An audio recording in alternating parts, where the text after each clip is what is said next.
In today's video, is it necessary to take time off from competing to get healthy?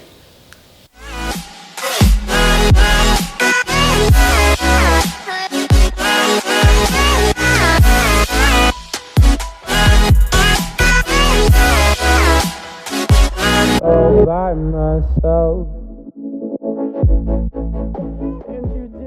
Hey guys, what's going on? This is Paul Ravella from ProPhysique.com, and today's video topic I'm going to talk about what it means for us as competitors when it comes to taking time off. Do we need to do it to get healthy again? How long should we take off? What are some of the signs that we should look for? Okay, we're gonna get into that deep. For everyone that watched yesterday's video on how to avoid the binge restrict diet cycle, I wanna say thank you. We are giving away a free ebook for anyone that didn't watch the video and you're watching today. If you email training@prophysique.com, we're giving a free guide to flexible dieting. Now this guide is basically for beginners that are just kind of moving from a rigid, or they don't really understand nutrition aspect and they just want to learn more about flexible dieting and what I feel is the most sustainable approach to dieting, because it is not a diet, it is a philosophy. Enough about that nonsense. Let's talk about the issues with competing. First thing I want to address, yes, you need time off of competing because getting competition lean requires taking our bodies to a place where although we look amazingly fit, we are not amazingly healthy. And what do I mean by that? Well, one would consider perfect health where you have high energy, high performance, you look great, you feel great, right? These are all things. Well, when we're talking about competition lean, you look amazing, right? You look like you could lift all the weight in the world. You can see every muscle fiber in your body moving. Everyone's giving you compliments. You're eating super well. You're training like an Olympic athlete, cardio, resistance training, doing all the things. One problem. If you go to the doctor and get a hormone blood profile, it's going to show a lot of things outside of the normal range. So, from that perspective, a doctor would look at that and say, you are not healthy. We need to get these hormone levels up. I've actually had some athletes tell me their doctors suggested putting them on exogenous hormones post-competition. And I always say, if you like, you don't have to. Now, I always say, listen to your doctor. Okay, I'm not a doctor, but here's why I would say that. There have been a few case studies, and the best one, in my opinion, was done by Chris Foz. Chris Foz, while prepping for a natural bodybuilding show, tracked his entire process from 6 months out to show day to 6 months post-show. This was really cool, and nothing had been done like this because they actually tracked hormone and blood profiles throughout the process, along with body fat, strength, irritability, all the things that you would need to track to accurately look at a case study. Well, the hormone profile that started things like the sex hormones like testosterone, obviously when we got to prep, they were very low. Things like leptin and ghrelin were way outside the normal ranges, okay? Then 6 months after, they were back to normal, pretty much. The testosterone was actually a little higher. Some of the hunger hormones were still a little suppressed, but for the most part, he was back to normal 6 months post-show. So what does this tell us? Well, it takes about as long to get well from contest prep as you're in contest prep. That's right. Now, a lot of times that might seem scary for some people, right? Why would we go through this whole process only to have to come out of it? Well, for a lot of us, it's a lifestyle, for myself included. I really enjoy the process of challenging myself. But I will say this, I don't do it every year. I don't do it every 2 years, okay? I've been a competitive bodybuilder for 10 years. My first time I competed was 2008, okay? I competed in 2008, did 1 show. Competed in 2009, did 2 shows. Did not compete again until 2012. Did not compete again until 2015, okay? And I'm gonna compete this year, 2018, sometime around the end of the year, August, September time frame, assuming all goes well, right? I'm starting the process now, and if all goes well, we'll get there. So what does this tell me?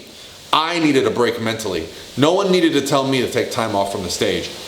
There's a lot of build up when you're going to compete. And it's very exciting when you're seeing your body change and you're getting the reactions from people, and people that you've never met before are stopping you in the grocery store, in the gym, walking out in public. What do? I'm telling you, when you get to that sub 5% body fat for men or sub 10% for women, you just get treated differently. People look at you differently, and it's a good feeling. And so you tell yourself, man, I'm going to stay this lean. I'm going to work really hard. I'm going to do whatever it takes. I want to walk around like this. But not until you're that lean for a short period of time or a long period of time do you start to realize just how much impact it has on your day-to-day life. Energy is so different. You really only have energy right when you wake up or right after you have a nice meal. You never feel full. It's a psychological thing that you have to adapt to, that when you eat a meal, you actually don't feel good about it. You eat a meal and you just feel unsatisfied. That's a part of the psychology of getting stage lean, okay? So these are things that start to wear you down. You start to look at people that have a little bit of body fat and you think, man, that looks really good. And so remember, your brain's function is to keep you alive. Your brain is going to shift your focus. The grass is always greener for a reason, okay? When you get super lean, the things that are going on in your brain psychologically are gonna start pushing you in the direction to go the other way, okay? Now, perhaps there are some people that can walk around stage lean and be healthy. I don't know any of them, okay? So I'm not trying to say that you cannot stay stage lean, but I have not seen it, okay? However, the process of getting stage lean has some great value in it. You learn about yourself, just how hard you can push yourself. You learn about time management. You learn about priorities. When you make the stage a priority, you learn to prioritize your time of day. I have seen people that were not very accomplished go through a contest prep, come out of contest prep, and just get busy at life, get good at life. And so I think there's a lot of value in going through that, pushing you through that, you know. I'm sure there are some parallels to other things, like, you know, when you go through military training and you have this goal to push through and you do things that you wouldn't normally do because you have a goal, okay, other areas of life. And so I consider it a challenge that I truly enjoy. And if it's a lifestyle for you, if you go to the gym, if you love being a gym rat, well, it gives you that extra incentive and push. So let's talk about taking time off. I see a trend now, especially with my competitors, of competing every single year or even multiple times every year. And I will say this, and for my competitors that are watching this, you're going to understand and you're going to be nodding your heads.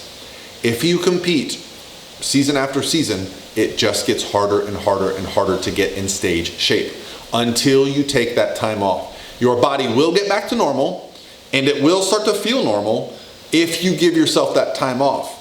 And that can be tough for a competitor because you see the lines disappearing, you hear the comments disappearing, you don't get the overwhelming response that you used to get. And you just, you know, you look a little bit different, you see some fat on your face, on your body, you don't see as many veins and lines. And so psychologically we have to switch our gears, because when you're dieting for a show, you're seeing changes every week. The physique's looking better, better, better. When you're in improvement season, there is no off season. Let's call it improvement season. When you're going through that phase, there's not improvements every week. There might be some performance improvements. You might hit some rep PRs, but you don't get that immediate feedback of, oh, I see a new striation in my body. I see a new vein, a new ab.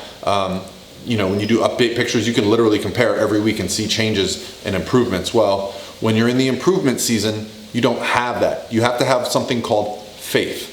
Faith that you're doing all the things necessary so that the next time you diet down, you see changes. And nothing, and I mean nothing, was as rewarding for me as doing a show in 2008 and then spending a year and a half, because I did it in the summer and I competed in 2009 in the fall. So I had a year and a half when I decided I was going to try to win my Natural Pro card. I picked the show and I just trained for it for a year and a half.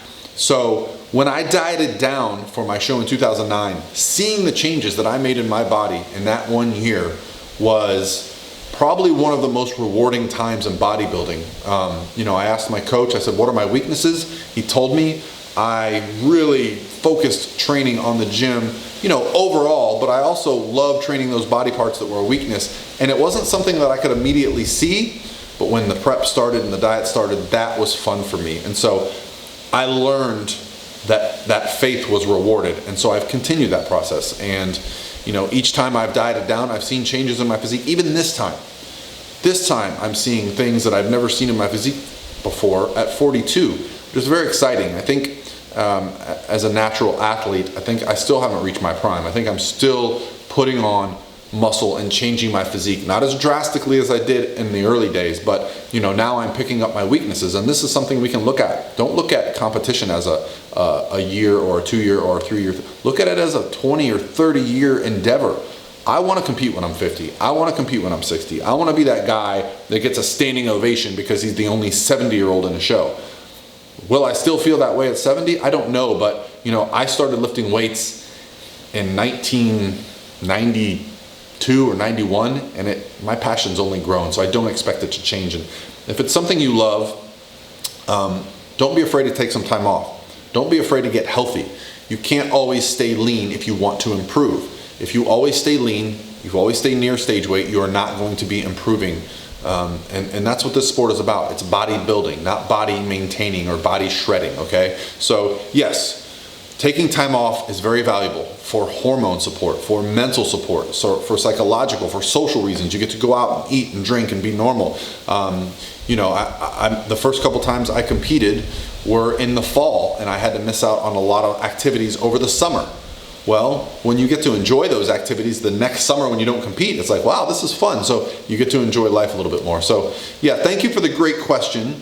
Longevity in the sport means taking time away from the stage, and I hope that this has helped you in some way understand how I perceive things as a competitor, as a coach, and as just someone who's generally interested in everyone loving this lifestyle like I do. All right, guys, this is Paul from ProPhysique.com, and I'll talk to you tomorrow.